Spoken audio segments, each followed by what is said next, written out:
Hello అందరికి ఈరోజు ఎల్లిపాయ కారం నూరుతున్నా.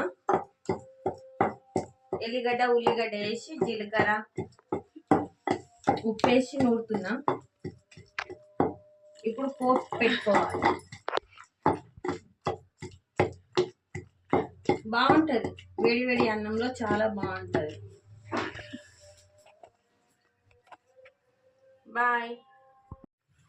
పోపు వేసుకుందాం. ఇప్పుడు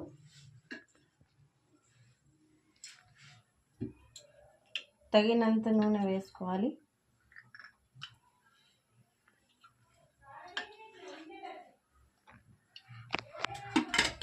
చాలు,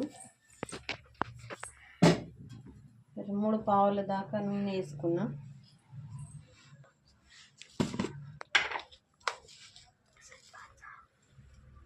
ఒక 1/2 టీ స్పూన్ జీలకర్ర,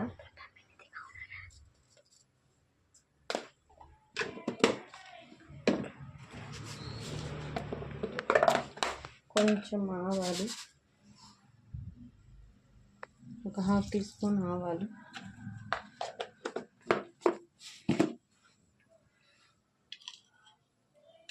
ఇదేమో వెల్లుల్లి, ఉప్పు, జీలకర్ర, ఉల్లిగడ్డ వేసి దంచుకున్న అక్కమక్క దంచుకున్న కారం.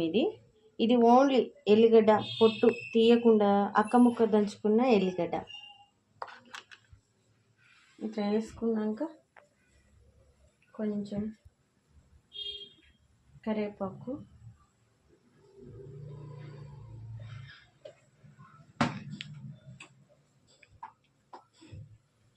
ఆల్రెడీ ఇది శుభ్రం చేసి పెట్టుకున్నదే కరివేపాకు. ఇట్లా డబ్బాలో స్టోర్ చేసుకుంటా.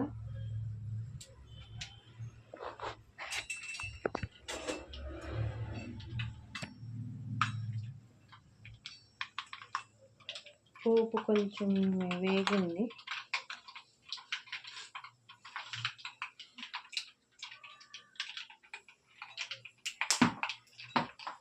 ఆవాలు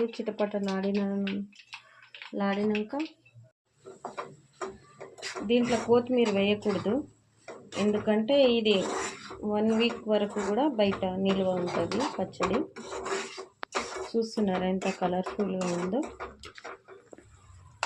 ఒక 1 డే 2 డేస్ తినే వాళ్ళైతే కొంచెం పచ్చడి అయితే వేసుకోవచ్చు కొత్తిమీర. చాలు, ఎక్కువ ఉడకకూడదు ఇది, ఎందుకంటే ఇందులో ఎల్లిగడ్డ వేసినాం కదా, ఆ ఘాటు అనేది తగ్గిపోతుంది అన్నమాట. కొంచెం ఉడికింది చాలు, అంతే. ఇది ఇక వేడి వేడి అన్నంలో తింటే సూపర్గా ఉంటుంది.